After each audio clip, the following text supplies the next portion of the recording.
that Ace wrote called Shock Me after this incident where he was, in fact, electrocuted. Oh, that was him. I heard about that. That was him. Okay, I knew about that.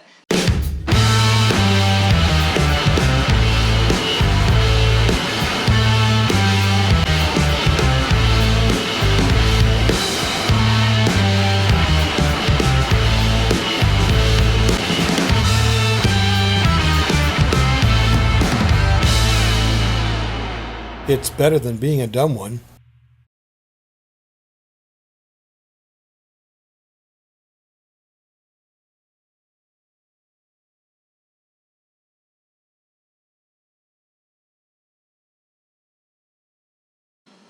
And we are recording. Yay! Welcome to the Intelligent Donkey. Yay! And we're here not to do a Kansas reaction, although we got to get back to more of that in the near future here. It's true. We actually have a little bit more to do with the Prelude Implicit album. Oh, okay. That's right, before we move on to that magic top 6. Yes. But we're going to start with something else that starts with a K, and I don't mean potassium. I mean Kiss. Oh, yay! I was hoping we were going to do some Kiss stuff. Yes, we are going to do some tribute here to the late Ace Frehley. He is not actually the first member of Kiss to pass away, but he is the first founding member of Kiss to pass away. Eric Carr, a drummer from the 80s, passed away from cancer. But other than that, every member, past and present, of Kiss is still with us. Yeah. The original founding members, of course, consisted of Chaim Witz, better known as Gene Simmons. Gene Simmons. Okay, I was going to say, I didn't know his real name, but yeah. Stanley Eisen, who went by the name Paul Stanley. Peter Krasula, which went by Peter Criss, the drummer. And Paul Daniel Frehley, who went by Ace. Frehley. So his real first name was Paul, but then the other guitarist assumed the name Paul and went by his Paul Stanley. His first name became his last name, and whatever. Yeah, well, I did not know any. Of course, only Gene Simmons is pretty much the only Chaim one Witz was that I knew of Kiss, and that's only because I watched his Family Jewels show. Oh, sure, which was quite fun. So, but I saw somebody had posted about Ace. And yes. On my Discord, and everyone was like, "Oh, from Kiss, oh man!" And then I was like, "Oh, okay, that's all right." Yeah. Now I put the connections together. Ace was their lead guitarist, their original lead guitarist, and then he was with the band from their founding in 1973 until 1982. And then after he left, he returned in 1996 when they did the so-called reunion. Well, some of you might know, I tried to get some pieces, just a couple of them actually, from their Unplugged concert, one of the best live performances by any band, period, ever. And of course, that was part of my Quality Music series, Part 4. Okay. And it got more or less permanently blocked. Oh. Which makes me a little nervous about this, but only because obviously it's Kiss songs. I think I know which songs by Kiss tend to get blocked. Yeah. Oh, and which really? ones don't. Okay. Because, of course, I've seen other reactors do the two songs that we're going to do here today. So we're going to do double reaction. Both of these are live performances on the Midnight Special. Oh, okay. Talking about that? Yeah. We've done Don Kirshner's rock concert. We've talked about the Midnight Special, but I don't think we've actually done a reaction to a performance that was done on the Midnight Special I feel TV like show. Maybe we have? I don't know. Otherwise, why would we be talking about it? I don't remember. But so, as far as I know, these are two different performances as well. One in April of 1975 and one in November of 1975. Okay. Bracketing their best-selling album of all time, which was the album Alive. Okay. Their fourth album overall, and it featured songs from their first three studio albums. This first one has a very simple title. Oh. She. Oh. Oh! No, I might have heard this song. I'm not sure yet. You might have heard either one of them because Yes. I played a fair amount of Kiss. Right. Well, you saw them in concert, did you? I saw them in concert twice. I saw Yes. them in January on a brutally cold January day in 1977. I mean, it was. Well, when you're talking Minnesota, yeah, you're always we lived talking in Minnesota cold. at the time. I was. Let's see. I would have just turned 18. Okay. And it was. I was a senior in high school, and like I said, it was just frigidly cold that day. They were on tour for their album called Rock and Roll Over. I consider, as far as studio albums go, the album that came after that, namely Love Gun, in July, I believe it was, of '77. Okay. That was their best studio album. But their best album overall, as far as I'm concerned, is still Alive. Yeah. Just amazing live performances. I know the stories behind all the fact that they touched it up. They dressed it up a lot in the studio afterwards to correct errors and splice together pieces from different concerts and different performances even of the same song. Oh. So they did some overdubs and stuff. First of all, one, everybody does that, and two,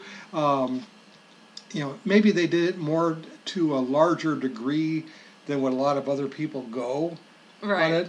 But it's still made for some incredible performances. And the fact of the matter is, their performances on the Midnight Special, which are about at the same time as the Alive album concerts were recorded, show the fact that despite the occasional and very minor, I might add, error, they are much better musicians, much better performers than what a lot of people give them credit for. Well, I mean, yeah, they're definitely. I mean, people talk about the fact they're remarkable marketers, which they are, and remarkable showmen, putting on with their makeup and their costumes and their antics. But that was part of it. Well, some people say that's all of it. No, they were better musicians than that. Yeah. I mean, the song lyrics. Well, I mean, let's face it. The vast majority of hard rock bands, or metal even, at that time, were songs about lust. And so with a title like She, what else do you think they're talking about? I mean, that's exactly it right. Originally was, and actually did have a different original title, She Walks by Moonlight, which is actually the first line of the song. Oh, okay. But they shortened it to She. They recorded it as part of their third album. They'd been playing it actually since almost the very beginning. Oh, wow. Okay, but then they finally didn't record it until the third album, and that album came out right around the time that this performance on the Midnight Special came out. So let's call this up here. Okay, I'm ready. Oh, You'll see Paul Stanley first, actually, but Ace will join him in just a second. So okay, and Ace will be on guitar or bass? Guitar. Guitar, okay. Yep. Gene Simmons is the bass. Okay. And he'll be on the left. You'll recognize him immediately. I'm sure. Right, this is She from Kiss. Okay.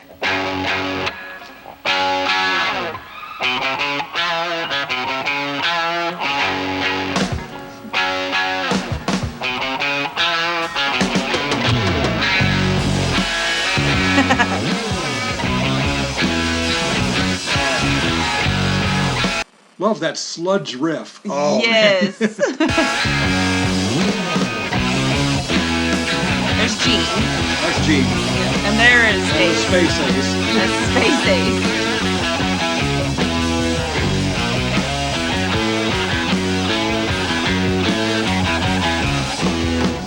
She walks by moonlight. No one really knows. Woo, that was fun. Enchanted starlight. I like his necklace. Oh, or his yeah. jewelry, because it's okay. So it actually has a cutout of Jesus on the cross. Okay, so it's a full crucifix. Yes, but it's like it's a metal cross. It's hard to see in this image, but yeah, and it's a cutout of Jesus within the metal of the cross. Interesting, because Paul Stanley and Gene Simmons are both Jewish. Well, I don't know where Ace falls in all this. Well, but Peter, I think, was Catholic. Oh, the drummer. Yeah. Yeah. But either way, it's an interesting. I mean, he's probably just wearing it because hard rock, they do a lot of religious symbolism in that. Or it could have just been because of the whole satanic panic that they were causing in the 80s, and they were just trying to be like, hey, look, Yes. Like, oh, there you got it bigger. Yeah, see how it's like a cutout? Isn't that cool? Yep. Okay, all right, sorry, back to the music. I'm all into the art here. Of course. All night. Never going home.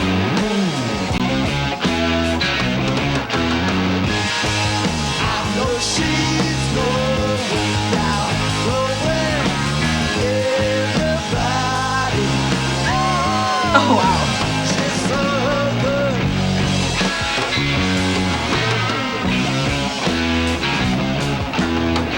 Doing well for Robert.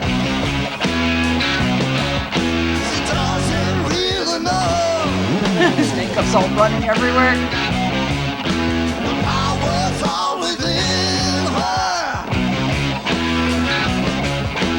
She takes off her clothes. So, you think about it too, they're used to playing on stages that are like 5-6 times that size. Right, so they can be dancing and moving around and making a so scene. they're on an extraordinarily small stage here, and they still play like that. Mm-hmm. I like how, look at those big heels. I know, isn't that crazy? Yeah, like Gene Simmons was known to say, it's nice being 6'1", but it's fun being 6'8". Yes. Now, does Ace ever sing, or is he just always on the guitar? He occasionally sings. Okay. At this point, he hardly ever did. Okay. Except as backup. You'll see a little bit of that, I think, in the next song. Okay, awesome.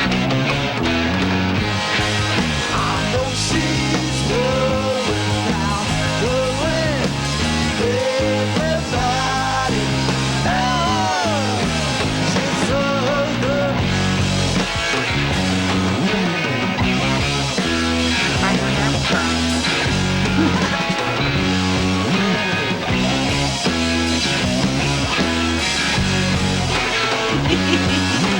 And then he's going opposite. That's Yeah. funny.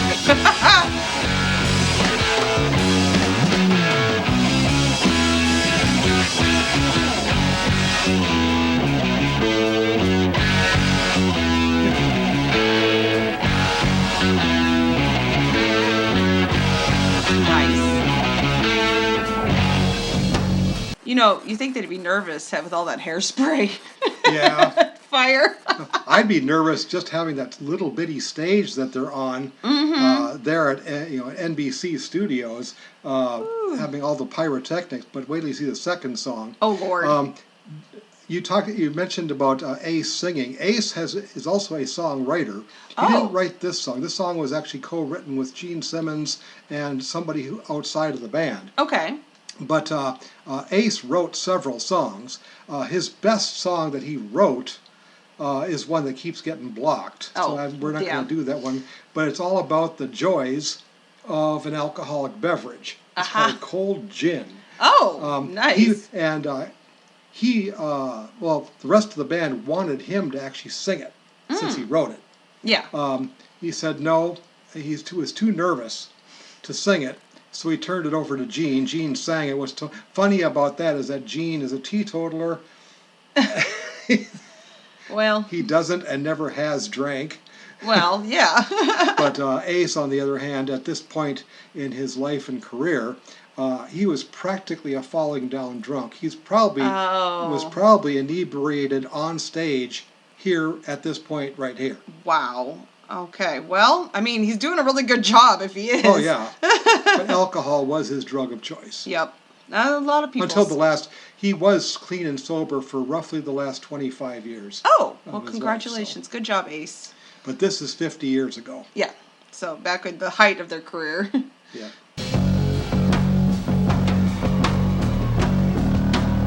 Strut.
three-part harmony too.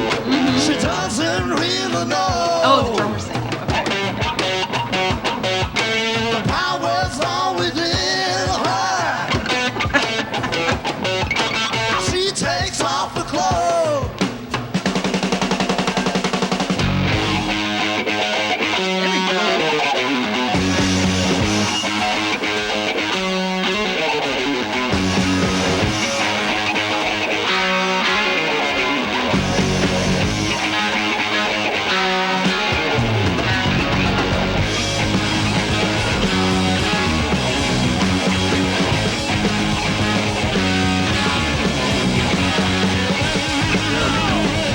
Yeah.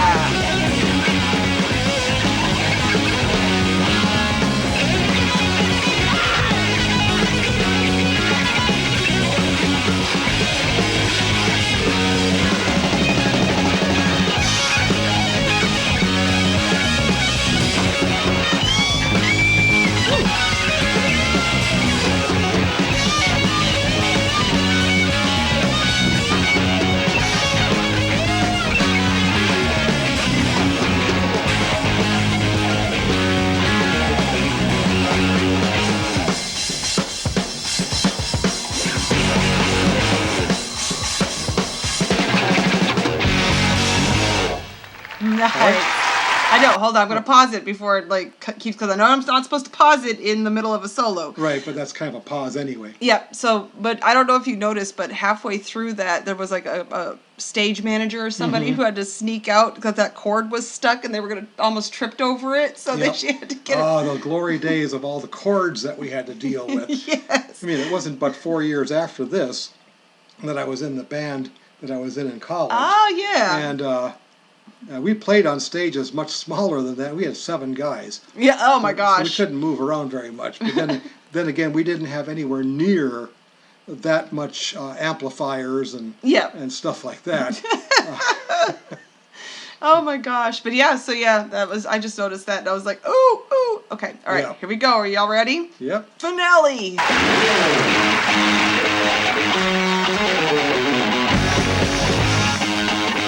The old false stop. Yep.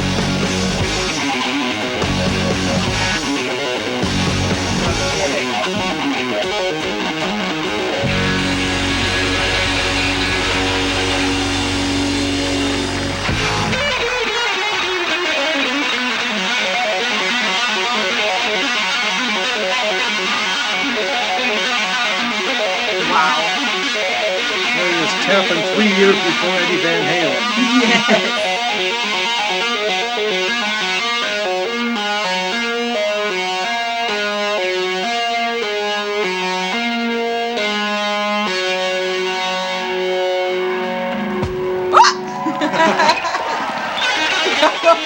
He almost shot me.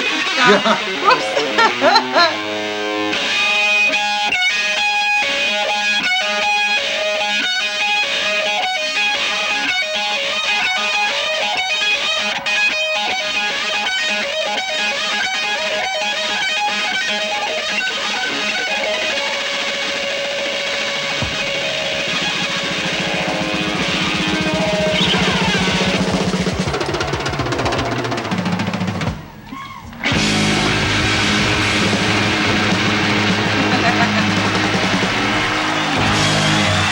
Nice.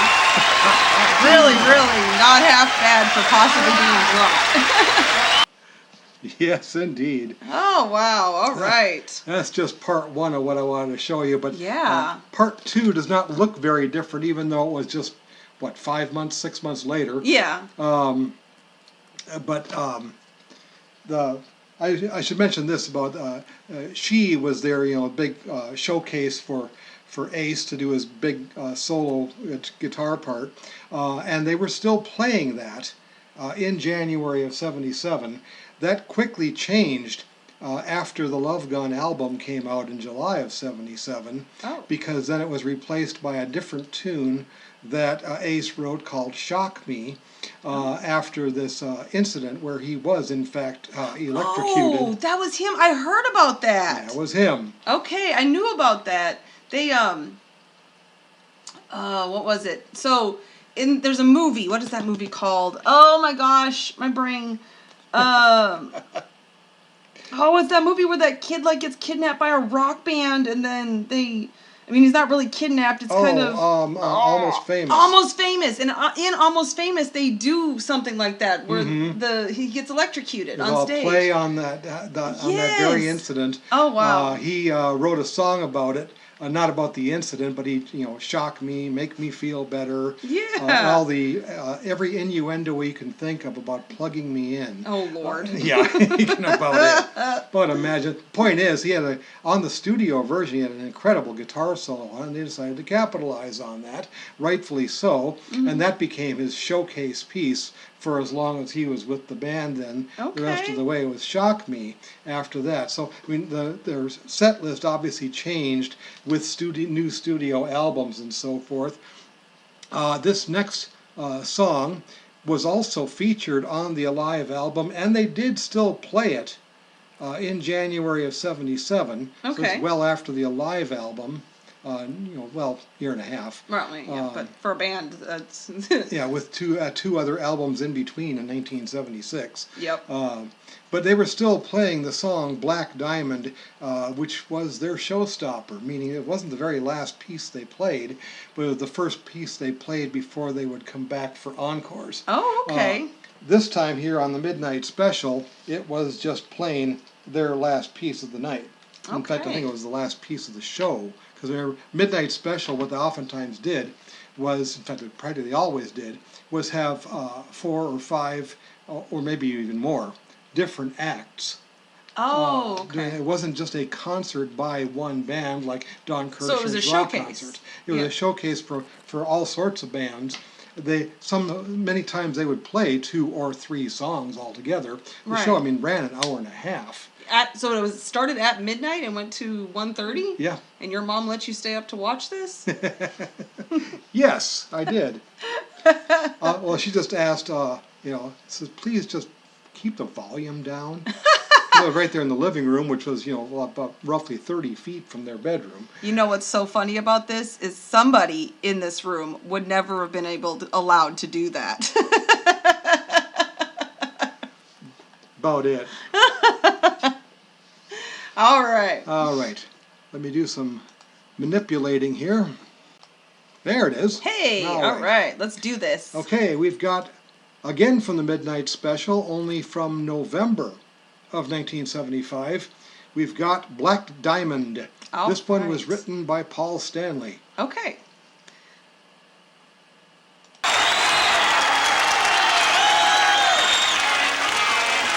And once again, he starts.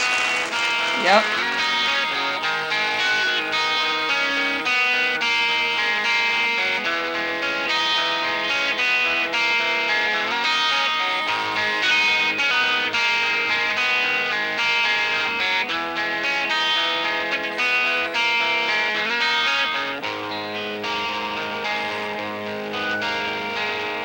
Before I get started here, one thing I've noticed, I thought that I knew they always had the same makeup, because that was like their thing. I didn't realize they kept the same outfits, or was it just because that happened to be their outfits for this album? Yeah, they were about that album time. These were the same outfits, but they did change outfits. That's what I thought, but these are the exact same outfits that they wore in the last one. Right. Okay, all right. Out on the street for a living, pictures only begun.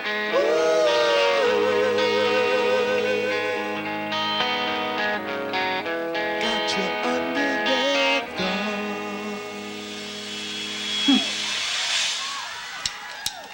Hit it!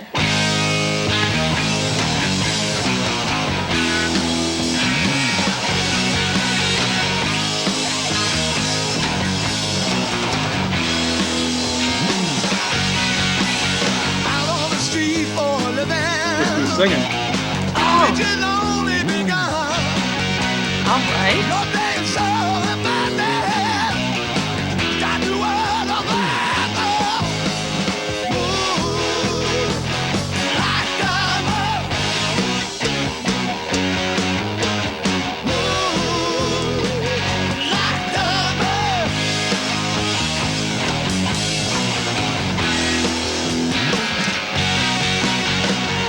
I thought it was Ace. That was like when you said, "Look who's singing." I immediately looked at Ace, and I was like, "Oh wait, it's not Hey, him." he's not singing. It's Peter It's Peter on the drums. All right.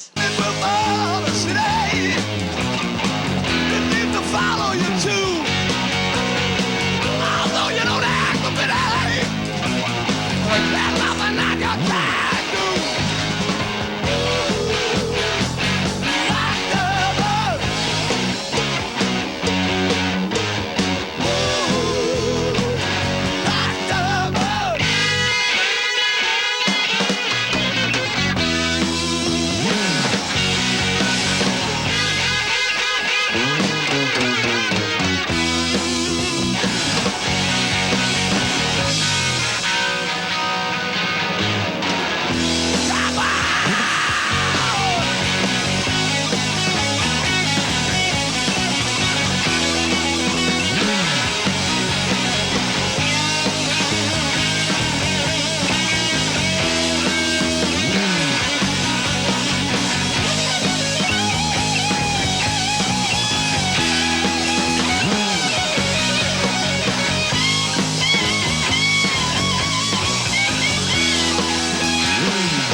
I don't know how anybody can watch this and have seen this and then still not think that these guys are not musicians. Yeah, well, Yeah. I don't know if I worded that correctly, but yeah, I mean, Ace's two biggest critics are on stage with him right now, though. who's that? Gene Simmons. Gene Simmons and Paul Stanley. Why? Seriously. Why were they critics of him? I suppose the fact that he played drunk so many times probably got to them. Yeah. And compared to a lot of other guitarists, as good as he is kind of what we call a sloppy player. He is just kind of loose with everything, which in one way kind of makes it feel more relaxed and natural, but at the same time also leads to more errors. Right. Well, I'm not just talking about Ace here, though. I'm talking about the whole group. Like watching this, you can tell that they're musicians, that they're not just faking it. Like that's, like, I mean. Yeah, I know. They're good. They are good. Reach for a living. There we go. Which is all we do, girl. Your day is so minded. Got you under my thumb. Ooh, like diamond, yeah. Like diamond.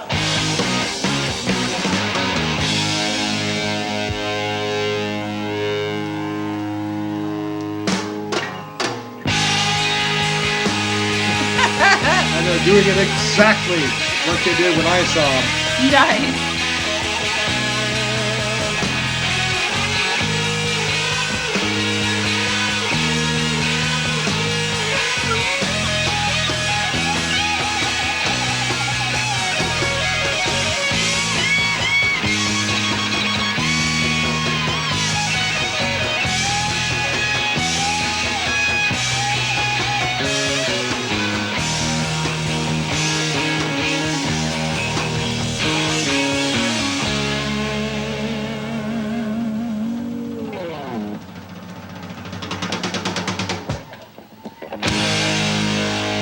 Boom! That was like right in the drummer's face. Yeah.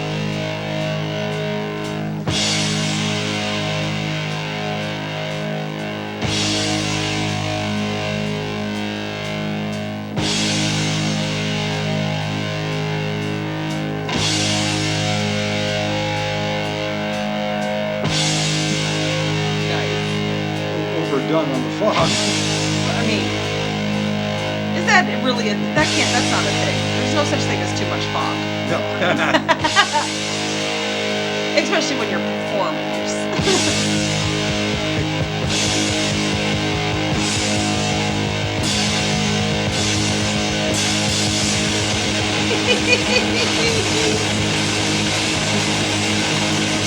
Whoops. That's on purpose. Oh, okay. I was like, wait a second.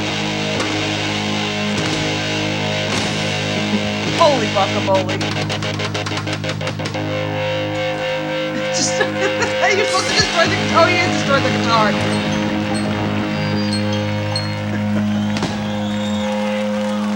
Oh my gosh. I mean, when you have so much money, why not, right? Yeah. And the crowd is trying to grab souvenirs here a little bit, I think. Yeah, I would be. Heck yeah. Oh, now of course, in the shows, well, they only played Black Diamond on the first of the two shows that I saw of them. The second one was in, I forget what month, but it was like in the summer of 1979. That was getting a little long after that, huh? And they weren't playing Black Diamond then anymore, and quite frankly, the band was on the verge of breaking up in 1979. I'm not going to go through the whole history of everything. They put out an album called Dynasty at that time, which on the album, on the studio album, it shows a picture of Peter Criss, but as drummer, but he actually didn't play drums on except for just one song. Oh, wow. On the album, the rest of the songs were played, drums were played by Anton Fig, who later played on, or actually did play on Ace's solo album. Oh, Ace had a solo album. That's interesting. In '78, after the release of Love Gun, they released 4 solo albums, one each by each of the 4 members of the band. Okay. So, excuse me. Yeah, I only actually own a copy of one, and that's Ace Frehley. It's a great album. Okay. But I suspect, with the exception of New York Groove, every song on the album would probably be blocked. That's one of those things. Yep. Thanks, YouTube. Nobody thought, least of all Gene Simmons and Paul Stanley, thought that Ace's album would do anything. And they said, "Do you need any help, making your solo album? Let us know." And he was like, "No." No, his album outsold the other 3 combined. Despite people like the quiet ones. Yeah, the claim by Gene Simmons is that his was the bestseller, but not only was his not the bestseller, but Ace's was, well, like I said, outsold the other 3 combined. Wow. So, and quite frankly, by most critics' reviews, it was the best of the 4. I'm telling you, people I've like heard the quiet all ones in 4. the band. I kind of agree with most people's rankings as to from bottom to top. Which wait. I'm gonna guess it's gonna be Ace, and then I'm gonna guess that you like Paul's. Yeah, that's second best. And then Gene's, and then Peter's at the end. You got it. You nailed it. And a lot of it had to do with the fact that of just what they wanted to do with the albums. Yeah. They wanted to branch out a little bit, and just do something different than Kiss. Well, probably the reason that Aces sold so well is that he pretty much stuck to the Kiss formula of straight-on hard rock. Nothing fancy, nothing weird, nothing progressive. Didn't add a whole lot of any other instruments to it besides just your basic hard rock stuff. Okay. Paul added little keyboards and stuff like that. But his songs started sounding like his 80s stuff, which is okay, but it just isn't as good. And Gene, he started to branch out into God knows what. Gene is Gene. Gene is Gene. He ended his album with his rendition of the Disney song, When You Wish Upon a Star. I love it. Fantastic. It actually worked, sort of. I can see it. But I can see it. Whatever. Peter Criss kind of... It's hard to place what Peter Criss was trying to do. It just didn't work. Yeah. First of all, it was not a rock album at all, really. Oh. It was more lounge jazz than it was maybe that's what he rock. likes. And maybe that's what he likes, but he wasn't good at it. Oh. He wasn't really that good at it. Oh, And most people, if they do a ranking of all the Kiss albums, they include all 4 solo albums as Kiss albums. Mm-hmm. Will oftentimes have Peter Criss's album ranked at or near the bottom, the very bottom of the entire list of 28. And I liked his voice. Yeah. And he had a really growly, raspy voice. And he also, of course, did part-time songs and stuff like that, but mostly he sang songs that were written by Paul Stanley, mostly. And probably that most famous one would have been Hard Luck Woman, which was famously covered by Garth Brooks. I was going to say, I think I recognize that song. I Yes. did not recognize these two songs. So these are two songs that I've either put out of my memory or I just have never really heard. So, which I doubt that because, like you said, he used to play Kiss all the time. So. Yeah, Black Diamond was on their first album. The studio version was kind of whatever, but the Alive album, the version on the Alive album was what really made it for me as far as my enjoyment of Kiss. I mean, this dominated my my freshman and sophomore and junior years of high school. Yeah. Very strongly. I mean, this is all before I discovered either Kansas or Rush. Yep. But I've got, let's see, counting their live albums, I've got their first 8, 9. I've got their first 9 albums on vinyl plus the Ace Frehley solo album. So Okay. that's 10. Nice. And I've got 2 other albums of theirs on CD.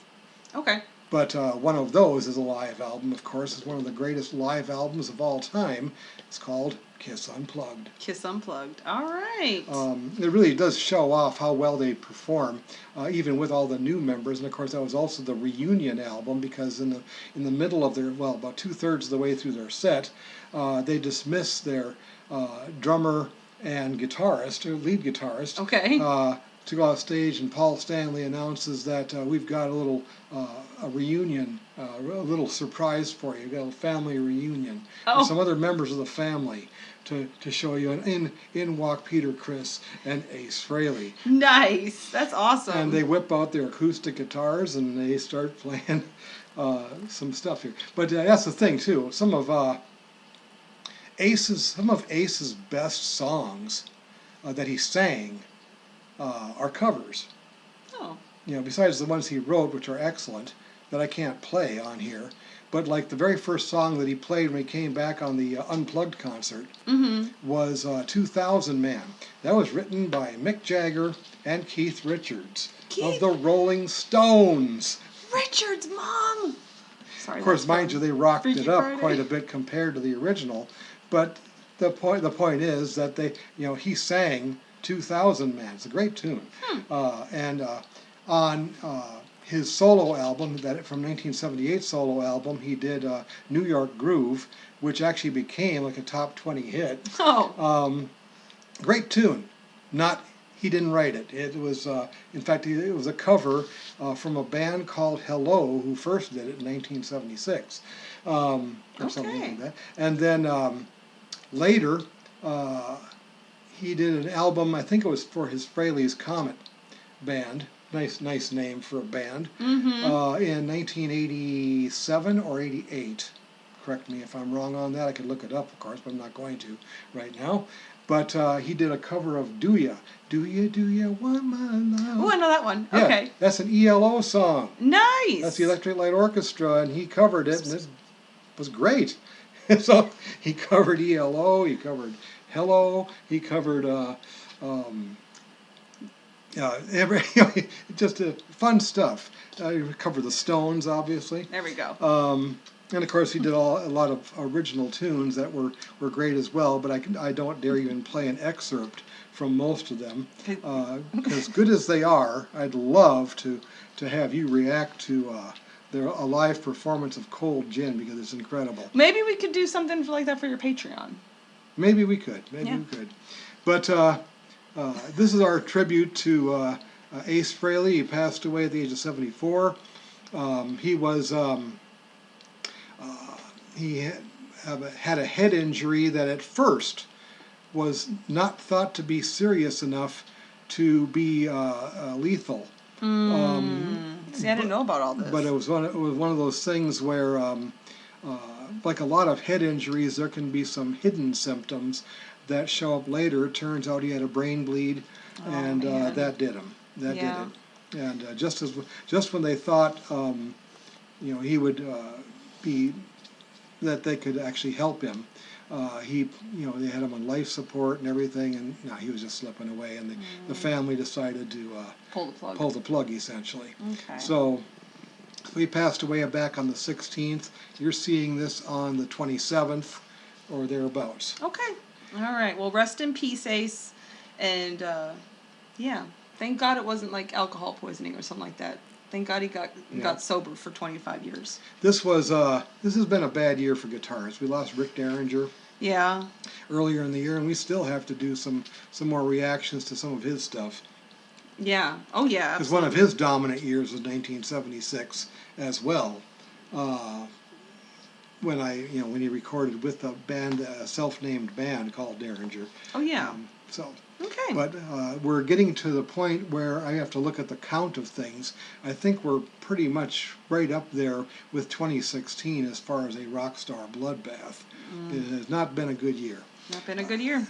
But we hope you keep on listening to Ace, to Kiss, to all the rest of them, all those that have passed away this year. We're going to be doing some more reactions, not today. I'm not crazy after all, like it says on my shirt. I don't know about that.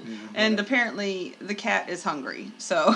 Yes, we have a visitor, just like we had in the last video I did with Nana from Nana's Shenanigans. Likes the microphone there. Only that visitor was a dog. Yes, this is Harley. Say hi, Harley. Harley's dear. Harley has actually been on here. Oh dear. We're getting audio. We only have audio only, that's why. Oh. She hit a button. I'm so sorry. Yeah, nice going there, cat. All right. In other words, unlike the cat, don't be a donkey of limited intelligence, you see. Now, if you liked this, please click the like button, share it with your friends on social media, put your comments below about what you thought of the song, about Ace, about our reaction to him, and don't be a donkey of limited intelligence like this meowing thing next to us here. Instead be an intelligent donkey. And we'll see you in the next video. Thanks for watching, y'all.